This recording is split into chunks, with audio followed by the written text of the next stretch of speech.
नमस्ते मित्रों, आज आपके साथ फिर से हूँ मैं अपने चैनल के अंदर आपसे चर्चा करने के लिए कलर्स ऑफ इमोशंस के तहत। मित्रों, आज शुरू करते हैं मूड ऑफ से।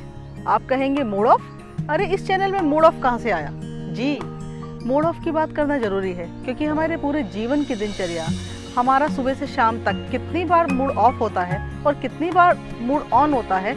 इससे ऐसा लगता है कि हम कोई रोबोट हैं। जब भी कोई चाहे वो हमारी चाबी घुमाता है और हमारे मूड को अपने अनुसार बदल देता है। लेकिन जब इस पर गहरे से सोचा तो मैंने विचार किया कि मूड ऑफ होता क्यों है। मूड ऑफ होता है दोस्तों, अपनी उम्मीदें जब पूरी नज़र नहीं आती हैं। जब हम दूसरे से ये उम्मीद करते हैं कि जो हम सोच रहे हैं वो सही है और वो दूसरा व्यक्ति उसके अंदर अपना समर्थन देगा, और जब ऐसा नहीं होता तो हमारा मूड ऑफ हो जाता है। हमारा मूड ऑफ होता है अपने अहंकार को लेके, क्योंकि हमने अपने अनुभवों से एक छवि बनाई, एक विचार लिया और उस विचार में एक सीमा तक हमें सफलता मिली।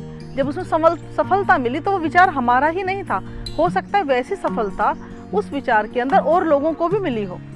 हमने मिलकर जब बहुत दिनों तक इस सिद्धांत का प्रयोग किया तो हमने उस सिद्धांत को मार्केट में उतार दिया। हमने उस सिद्धांत को औरों को बताया, और इस आशा के साथ कि जो मैंने सोचा वो बिल्कुल सही है, वो बिल्कुल प्रामाणिक है और औरों को भी पसंद आएगा।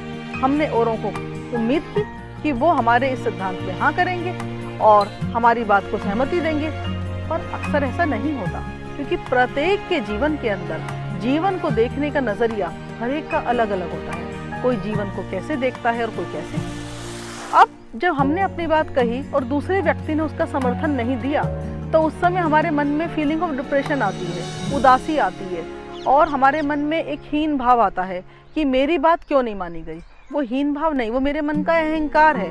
मैंने अपने अहंकार को इतना बड़ा कद दे दिया कि उसके आगे सब छोटे नजर आते हैं, और उसको मैंने अपने अहंकार के साथ मेरा द्वंद्व जब शुरू होता है तो उस द्वंद्व के अंदर मैं रिश्तों को पीछे छोड़ती हुई, औरों के अनुभवों को पीछे छोड़ती हुई बहुत आगे निकल जाती हूँ और उन लोगों से कटने लग जाती हूँ जिन लोगों ने मेरे द्वारा स्थापित सिद्धांतों को चैलेंज किया या नकार दिया। पर ये सही नहीं है। ऐसा करके जीवन के सफर के अंदर, जिंदगी के सफर के अंदर हम आगे नहीं बढ़ पाएंगे। बल्कि हर व्यक्ति के अपने अनुभव होते हैं, हर व्यक्ति का कार्य करने की अपनी शैली होती है, हर व्यक्ति का सोचने का अपना नज़रिया होता है। इसलिए हमें मूड ऑफ नहीं करना। जब भी हम किसी से मिलें, जब भी हम अपनी बात किसी के आगे रखें, तो हमें अपनी बात के ऊपर ही ध्यान न देते हुए दूसरे के विचार को भी सुनना चाहिए और जानना चाहिए कि इसका विचार कहाँ से आया, क्या वो आपके विचार से बढ़िया तो नहीं।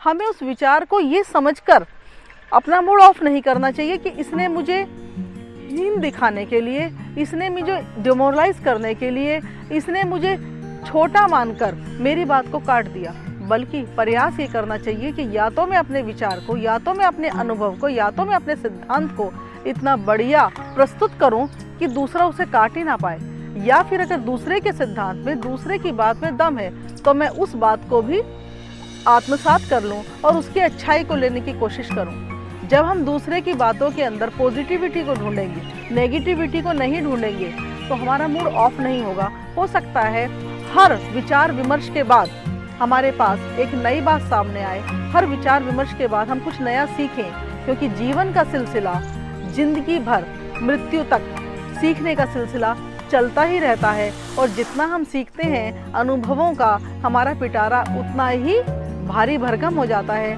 और वो औरों के भी काम आ सकता है। वो हम पे निर्भर करता है कि हम उसे कैसे प्रयोग करते हैं।